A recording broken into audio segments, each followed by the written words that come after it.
న్యాయవాదుల సంక్షేమానికి తెలుగుదేశం పార్టీ కట్టుబడి ఉంది అన్నారు తణుకు టీడీపీ అభ్యర్థి ఆర్మల్లి రాధాకృష్ణ. బార్ అసోసియేషన్ సభ్యులు ఏర్పాటు చేసిన సమావేశంలో పాల్గొన్న ఆయన న్యాయవాదులకు అన్ని విధాలుగా అండగా ఉంటామని హామీ ఇచ్చారు. బార్ అసోసియేషన్ సభ్యులు కూటమికి మద్దతు తెలపాలి అని కోరారు. రాష్ట్రంలో కక్షపూరిత రాజకీయాల నుంచి విముక్తి పొందే రోజులు దగ్గరపడ్డాయి అన్నారు. ప్రజలు మంచి ఆలోచనలో కూటమి ప్రభుత్వాన్ని అధికారంలోకి తీసుకొస్తారని అన్నారు. ఈరోజు అనేక అసోసియేషన్ సభ్యుల్ని అదేవిధంగా రోడ్ షోల ద్వారా ప్రజలందరినీ కూడా కలవడం జరుగుతుంది.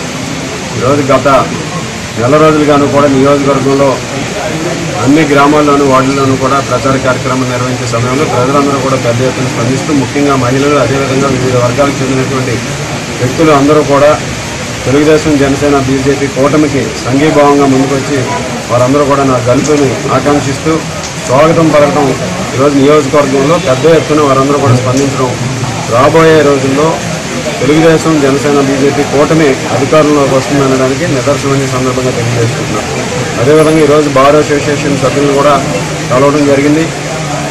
ఇక్కడ ఉన్నటువంటి న్యాయవాదులకు ఉన్నటువంటి సమస్యలను పరిష్కరించడంతో పాటు రాబోయే రోజుల్లో ఇక్కడ న్యాయవాదుల బిల్డింగ్ కావాల్సినటువంటి మౌలిక సదుపాయాలను కూడా కల్పిస్తామని వారందరికీ కూడా తెలియజేయడం జరిగింది. వారందరూ కూడా ఈరోజు నాకు సంఘీభావం ప్రకటించి మద్దతు తెలియజేయడం జరిగింది.